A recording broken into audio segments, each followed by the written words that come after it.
Olá,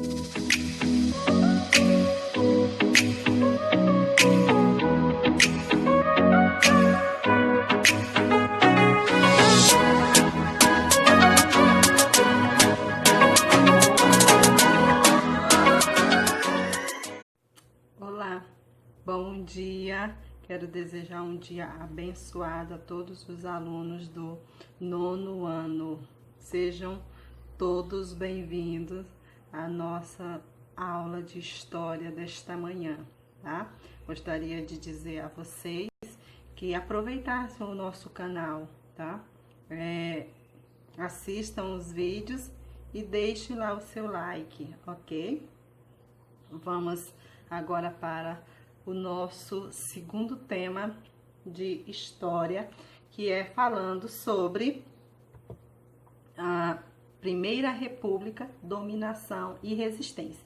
Nesse primeiro momento, nós vamos falar sobre a dominação, tá bom? Nós vamos observar aqui que nós vamos falar um pouco sobre as oligarquias no poder daquela época, tá bom? Nós vamos falar que durante o Império, o imperador, ele era responsável por nomear as pessoas que governavam as províncias. Aquelas pessoas que estavam para governar o que hoje nós chamamos de estados, tá bom? E aí, quando passou para a República, foi implantada a República, em vez dessas pessoas serem nomeadas, elas passaram a ser exercidas pelas famílias poderosas das províncias daquela época. Aí, assim, surgiram as oligarquias. Oligarquia, gente, no sentido da palavra, etimologicamente, o sentido da palavra, ela vem do grego, que significa poucos indivíduos no poder ou famílias poderosas, tá bom? Foi nesse período aí que surgiu também o coronelismo, que o coronelismo ele foi exercido por pessoas que faziam parte da Guarda Nacional, não eram do exército, não eram pessoas de fardas, eram pessoas, na maioria, coronéis que receberam esse título porque eles defendiam as províncias, então receberam esse título. E esses coronéis, eles praticavam vários favores em troca de votos para seus candidatos, tá? Quais eram esses favores? Era compra de remédio, dinheiro emprestado, compra de chinelo, um par de chinelo, levar ao médico. São esses pequenos favores que eles acabavam prestando em troca do voto, que hoje a gente fala que é a compra de voto, tá? E nesse período, essa prática dessa troca de valores deu controle aos coronéis em quem as pessoas votavam, e deu-se o nome, então, de voto de cabresto, que era quando o coronel controlava. Sabe, quando a gente faz uma comparação, colocar um cabresto no animal, que leva ele para onde quer, pode ser bravo. E assim eles faziam com as pessoas. Davam esses favores e em troca as pessoas se comprometiam a votar nos seus candidatos. Professora, mas as pessoas poderiam votar em quem quisesse. Não é bem assim. Naquela época o voto era aberto, então ficavam os mesários, e esses mesários, na maioria das vezes, colocado pelos coronéis, que ficavam controlando em quem, ele via em quem as pessoas votavam, porque era na frente das pessoas, e isso fazia com que os coronéis tivessem mais controle ainda, tá? Nessa época também, gente, houve muita fraude eleitoral. Muitas fraudes eleitorais. Eu vou citar aqui algumas, além da compra de votos, né, que eles davam trocas de favores, mas é compra de voto. Tinha também a troca das urnas, eram urnas de papel, que era só caixas, a pessoa votava, colocava os votos dentro e eles levavam para um local para contabilizar. Só que nessa ida para esse local, às vezes elas eram trocadas e só aparecia pessoas que tinham votado no candidato do coronel. Além disso, pessoas que já estavam mortas, apareciam os votos, alguém pegava o documento, ia lá e votava, tudo por permissão deles. Nome de crianças, entre outros absurdos que eles praticavam. Bom, isso era o voto de cabresto. E aí, será que hoje continua a prática do voto de cabresto no Brasil? Será que existe? Bom, mas agora nós vamos falar um pouquinho sobre a política dos governadores. O que foi a política dos governadores? Gente, também uma troca de favores que unia municípios, estados e governo federal. Dessa forma, as oligarquias, essas famílias poderosas, se mantiveram no poder por boa parte da Primeira República, que foi de 1889 até 1930. Tá? Foi um bom período, tá? Para essas famílias se manterem no poder. E aí nós vamos agora para um gráfico para vocês entenderem como que eles fazem essa troca de favores. Nós temos aí um gráfico que eu fiz para tentar demonstrar para vocês como que ocorria. Nós temos aí os coronéis como base, governo do estado e governo federal.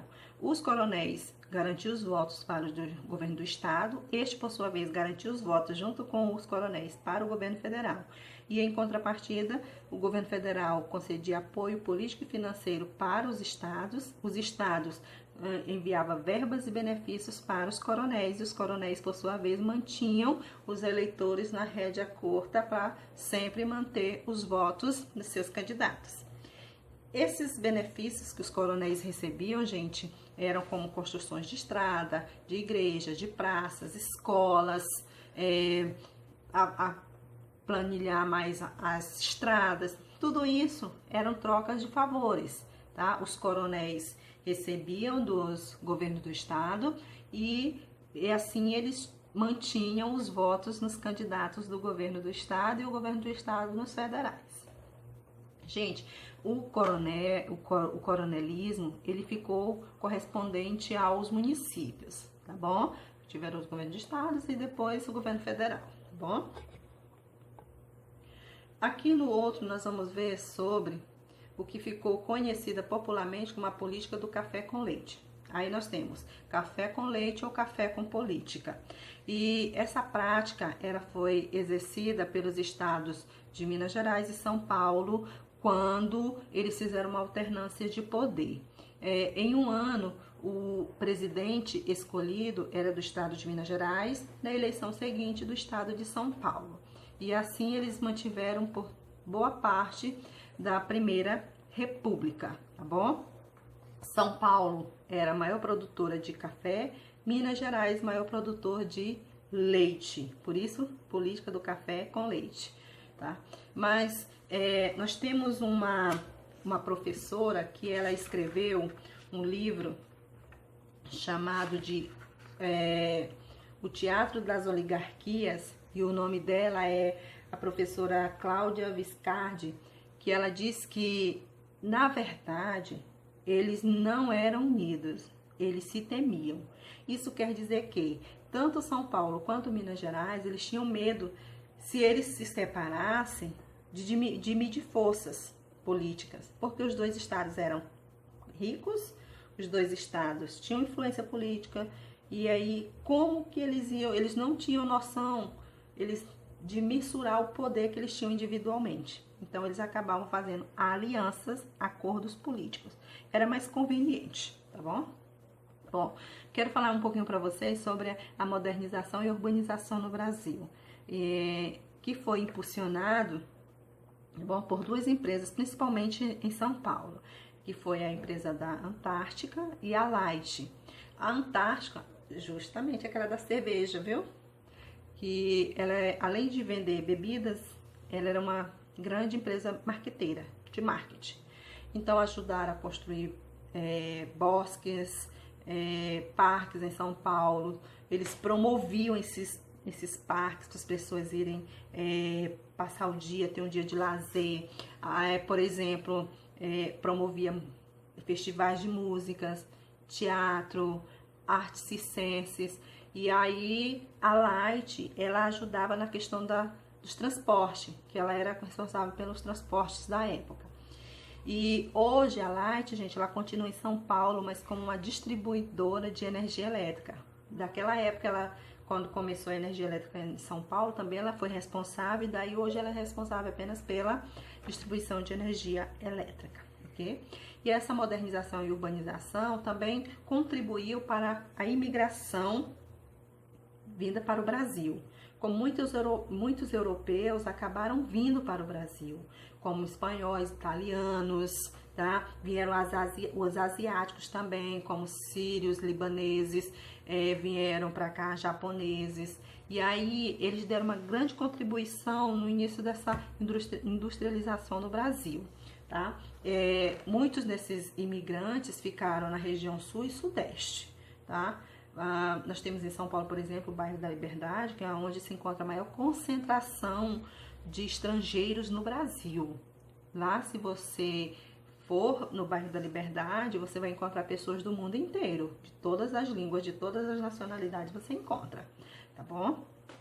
E aí, agora nós vamos ver um pouquinho sobre essa industrialização no Brasil, tá bom? Nós vamos fazer um comparativo aqui, que foi de 1907 a 1920, a questão da quantidade de indústrias e a quantidade de operários, tá? E aí eu queria que vocês se atentassem para o número de indústrias daquela época, que nós tivemos apenas 3.258 em 1907. O número de operários não ultrapassavam de 149.018 operários. Em 1920 já mudou a situação, passou para 13.336 indústrias e 275.512 operários. E 4 fatores estimularam essa industrialização no Brasil. O primeiro foi o acúmulo de capital, principalmente devido ao café, que o Brasil era o maior exportador de café, vendia café para o mundo inteiro. Segundo, a disponibilidade de matéria-prima. Terceiro, grande oferta de mão de obra barata, o que contribuiu muito, e um sistema de transporte ligados aos portos, tá? Agora nós vamos ver um pouquinho, tá? Isso daí, gente, tudo isso daqui contribuiu para essa industrialização no Brasil. Agora eu quero deixar um vídeo para vocês, que é de apenas 3 minutinhos, falando sobre o voto de cabresto, que é para ajudar na atividade de vocês, ok? Eu vou deixar aqui com vocês e depois de 3 minutos eu retorno para dar as orientações da atividade para vocês, na verdade, ok?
Bom, aqui está a atividade de vocês, meninos, e eu gostaria que vocês usassem o gráfico para que vocês respondessem a primeira questão. São apenas 5 questões, tá? Para vocês refletirem aí sobre o tema Esse tema ainda não acabou, tá? Porque ele é bem extenso e aí a gente continua na próxima com os outros subtemas.